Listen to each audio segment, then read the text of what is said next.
7 years girlfriend cheated for the second time. I'm a 32-year-old professional filmmaker who spends about 60% of my time traveling.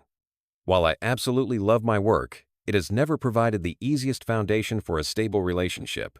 Despite the challenges that come with being away so much, I believed I had found something real with my girlfriend until Christmas 2024, when everything unraveled in ways I never expected. Over the holidays, I began noticing subtle changes in her behavior. She became distant and secretive with her phone, which, at first, I attributed to the overall stress of the season and her recent personal loss, the passing of her beloved dog.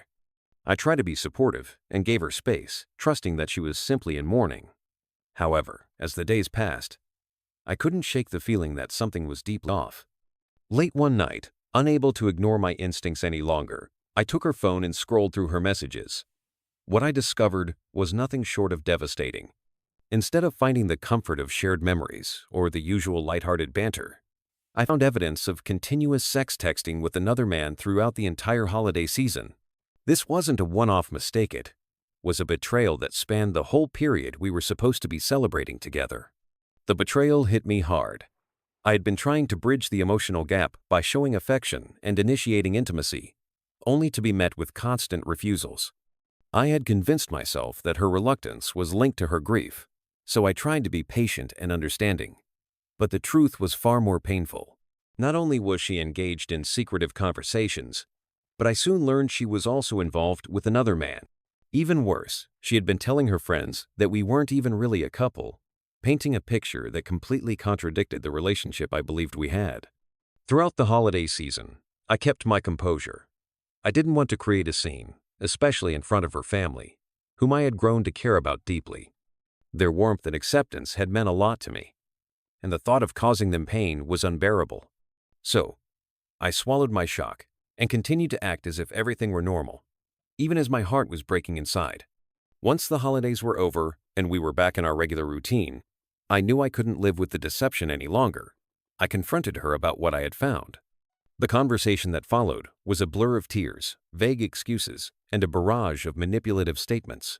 She tried to twist the situation by guilt-tripping me, saying things like, "If you truly value respect and loyalty, then you're overlooking everything I've sacrificed for this relationship. I've supported your dreams, your career, everything. It hurts that you can't see that."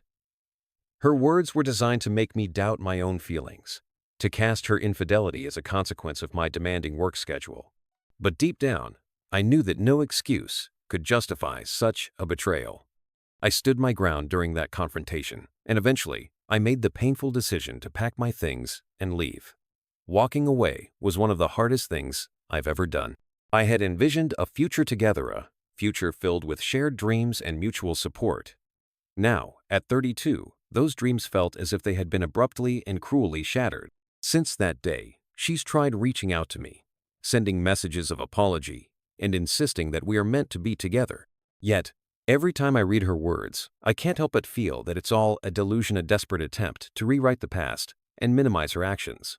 The truth is, betrayal is never justified, regardless of how many sacrifices were made or how supportive I was of her during her own struggles.